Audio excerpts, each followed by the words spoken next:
এই ক্ষত অনেক বড় ক্ষত হয়ে গেছে। এটা ডাক্তার বলেছে 1.5 থেকে 2 মাস এই ক্ষতটা, এই বুলেটের ক্ষতটা শুকাতে 2 থেকে 1.5 মাস সময় লাগবে। সময় লাগার পর তারপরে আমার যে হাড়টা ভেঙে গেছে, দেখছেন আমার যে হাড়টা ভেঙে গেছে, এই হাড় আদৌ কি জোড়ায় লাগবে কি লাগবে না এটা ডাক্তাররা বলতে পারছে না। গণতন্ত্রের মুক্তির জন্য যে তরুণ রাজপথে বন্দুকের নলের কাছে মাথা নত করেননি, সহযোদ্ধার মৃত্যুবরণ ও কারারুদ্ধ পারেনি তাদের দাবি রাখতে। কোটা সংস্কার আন্দোলনকে কেন্দ্র করে ছাত্র জনতার উপর আইনশৃঙ্খলা রক্ষাকারী বাহিনীর গুলিতে আহতরা এখন কাতরাচ্ছে হাসপাতালে।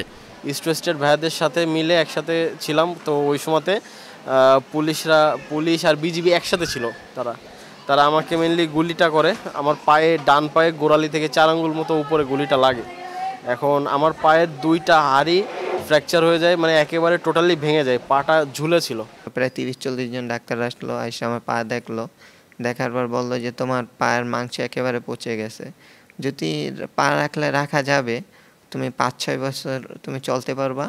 চলার পর ধরে এই পচা জায়গার ইনফেকশনটা আস্তে আস্তে তোমার ধরো উপরে উঠবে, কিডনি ধরবে, এগুলো ধরে পচে যাবে, পচে যাওয়ার পর তুমি মারা যেতে পারো, তাই পা কেটে ফেলা লাগবো। আমার আম্মারা কান্না করে দেয়, তারপর আমি রাজি হয়ে যাই যে পা যাবে জীবন আছে। তারপর ওই দিনই আমার রাত 12টা বাজে আমার অপারেশন হয়। প্রশ্ন হলো, যাদের অবদানে একটি স্বৈরাচারী গোষ্ঠীর পতন ঘটিয়ে স্বস্তির নিঃশ্বাস নিচ্ছে বাংলাদেশ, এ আন্দোলনে আহত শিক্ষার্থীরা হাসপাতালে কেমন চিকিৎসা পাচ্ছেন? যারা ওর না শুধু যত মার কোল খালি করছে, পঙ্গু বানাইছে, আমি তাদের ন্যায্য বিচার চাই। আর আমার ছেলের ভবিষ্যতের জন্য ওর লাইফটা জানি ভালো কাটতে পারে, এরকম সরকারের কাছে আমি কিছু সাহায্য চাই, এটাই। অনেক রোগীর কাছে কিন্তু কোনো ক্যাশ নাই এবং তারা দীর্ঘদিন ধরে এখানে আছে, যেমন 18 তারিখ থেকে অনেকে আছে। সো এই পেশেন্টগুলোকে আমরা অর্গানাইজ করে কার কি লাগবে নোট করে আমরা তাদেরকে সাপোর্টটা দিচ্ছি। এবং সকাল বিকাল কিন্তু আমাদের যে ভলেন্টিয়ার ভাই বোনেরা আছেন, যে বিভিন্ন মেডিকেল স্টুডেন্টরা আছেন, তারা এই রোগীগুলোর কাছে গিয়ে তাদের প্রবলেমগুলো শুনছে এবং সেই অনুযায়ী আমরা তাদের সাপোর্ট দেওয়ার ব্যবস্থা করছি। যারা সমাজ সচেতন ব্যক্তি, যারা ছাত্র, যারা রোগীদের ভালো চায়, এদেশের মানুষের ভালো চায়, যারা ছাত্র আন্দোলন করেছে, তাদের এই যে অর্জন, সেই অর্জনকে সমুন্নত রাখতে তাদেরকে আমরা সমাজে পুনর্বাসিত করতে চাই সবাই মিলে, তাহলে আমি বলবো যে তাদের কাছে কম যাওয়া ভালো, তাহলে চান্স অফ ইনফেকশন কমে যাবে এবং তারা তাড়াতাড়ি বাড়ি যেতে পারবে। সহযোদ্ধাদের চিকিৎসা সেবা দেখতে কুর্মিটোলা হাসপাতাল পরিদর্শনে আসেন বৈষম্য বিরোধী ছাত্র আন্দোলনের অন্যতম সমন্বয়ক সার্জিস আলম। তিনি অভিযোগ করেন, হাসপাতালগুলোতে আসনের চেয়েও দ্বিগুণ রোগী থাকলেও সঠিক চিকিৎসা সেবা মিলছে না। আমরা প্রায় 2 ঘন্টা ধরে এখানে প্রায় 50 জন রোগীর সাথে দেখেছি, কথা বলেছি। মানে আসলে বাইরে থেকে বাস্তবতা একরকম, আমরা যখন এখানে আসি বাস্তবতাটি আসলে আরেক রকম। আমরা আমাদের মতো করে অনেক মতামত দিয়ে দেই, কিন্তু আমাদের রিয়েলিটিটাও একটু বুঝতে হবে আসলে। তো আমরা এই যে চক্ষু হসপিটালে যে এসেছি, এখানকার বিষয়টা একদমই ভিন্ন আসলে। মানে আমার হাতের যদি কোথাও এখানে কেটে যায়, আমার পা যদি ভেঙে যায়, এগুলোর যে ক্ষতিটা, এই ক্ষতিটা আসলে আমি রিভাইভ করতে পারি। কিন্তু এখানে এমন অসংখ্য ভাই রয়েছে যাদের চোখে এই যে ছোট যে বুলেটগুলো, অর্থাৎ পিলেট যেগুলোকে আমরা বলি, 5টি 7টি 10টি পর্যন্ত রয়েছে। এবং সবচেয়ে বড় কথা হচ্ছে 2 চোখেই এই সমস্যা, এই সংখ্যাটি অনেক। এবং এখানে সবচেয়ে বড় যে সমস্যাটি, যে ওই ভাইরা আমার, তাদের সামনে কিন্তু আমরা এটি বলতে পারছি না, তাদের ফ্যামিলি রয়েছে, তারা কিন্তু আর জীবনে দেখতে পাবে না।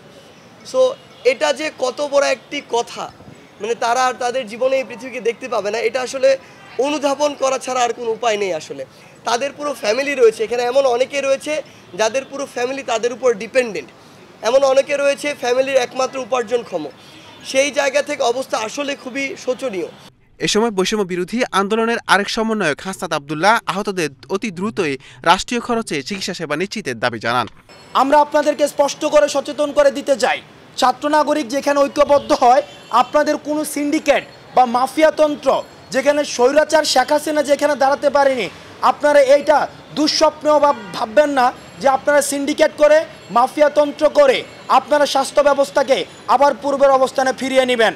এই কারণে যারা অ্যাম্বুলেন্স সিন্ডিকেট রয়েছেন, স্ট্রেচার সিন্ডিকেট রয়েছেন, এবং যারা সরকারি হসপিটালে বিভিন্ন পরীক্ষা দেওয়া হয়, সেই পরীক্ষাগুলোকে ভাগিয়ে নিয়ে প্রাইভেট মেডিকেল কলেজে পরীক্ষাগুলো করা হয়, এই যে সিন্ডিকেটগুলো যারা নিয়ন্ত্রণ করেন, আপনারা সাবধান হয়ে যান এবং আপনারা প্রয়োজনে পেশা পরিবর্তন করুন। কিন্তু এই সিন্ডিকেটের উপরে নির্ভর করে আপনারা আর পেশা চালাতে পারবেন না। হসপিটালে অলরেডি প্রজ্ঞাপন দেওয়া হয়েছে, সেখানে বিনামূল্যে চিকিৎসা দেওয়া হচ্ছে, সেখানে আলাদা করে ডেডিকেটেড সেল করে দেওয়া হয়েছে। সুতরাং আপনারা গিয়ে চিকিৎসকদের বাধা প্রদান করার কোনো প্রয়োজন নেই এবং গ্রুপ এবং উপগ্রুপ হয়ে বারবার চিকিৎসা কার্যক্রমে যখন আপনারা বাধাগ্রস্ত করেন তখন চিকিৎসকরা সেখানে ডিমোরালাইজ হয় এবং ইনফেকশনের যে মাত্রাটি সেটি বেড়ে যাওয়ার সম্ভাবনা থাকে। সুতরাং যারা আহত হয়েছে তাদের সুবিধার জন্য আপনারা হসপিটাল ভিজিট থেকে বিরত থাকুন। যদি কোনো ধরনের অ্যানোমালিজের খবর আসে, একজন কিংবা দুজন, আপনারা পোলাইটলি, আমি আবারও বলছি, উগ্রতার সাথে নয়, আপনারা বিনয়ের সাথে হসপিটাল কর্তৃপক্ষের সাথে সরাসরি কথা বলে আলোচনার মধ্য দিয়ে সমাধান করুন। স্বাস্থ্য খাতে রাজনৈতিক বলয় ও লালপিতার দূরত্ব শেষ করা হবে উল্লেখ করে হাসনাত বলেন, গত 16 বছরে আওয়ামী লীগ দেশের স্বাস্থ্য ব্যবস্থাকে ধ্বংস করে দিয়েছে। প্রধানমন্ত্রী, রাষ্ট্রপতি বা সরকারের যে কর্তা ব্যক্তিরা রয়েছেন তারা বাংলাদেশের স্বাস্থ্য ব্যবস্থার প্রতি তাদের কোনো আস্থা ছিল না। অর্থাৎ তারা এমন একটি স্বাস্থ্য ব্যবস্থা জনগণের জন্য প্রডিউস করতেন যে স্বাস্থ্য ব্যবস্থার সুবিধা তারা নিজেরাই নিতেন না। তাদের ফ্যামিলিকে নিয়ে তারা সিঙ্গাপুরে চিকিৎসা নিতে যেতেন। সেই জায়গায় আমাদের এডিসি আমাদের 90 দিনের কাউন্টডাউন দিয়েছেন। 90 দিনের মধ্যে উনি এমন একটি স্বাস্থ্য ব্যবস্থা আমাদেরকে দিতে চান যে স্বাস্থ্য ব্যবস্থার মধ্যে একজন রিক্সা চালক, একজন আমি, একজন পেশাজীবী, শ্রমজীবী এবং রাষ্ট্রপতি একই ধরনের স্বাস্থ্যসেবার মধ্যে চিকিৎসা নেবে। নূর মোহাম্মদ ভূঁইয়া, এশিয়ান টেলিভিশন, ঢাকা।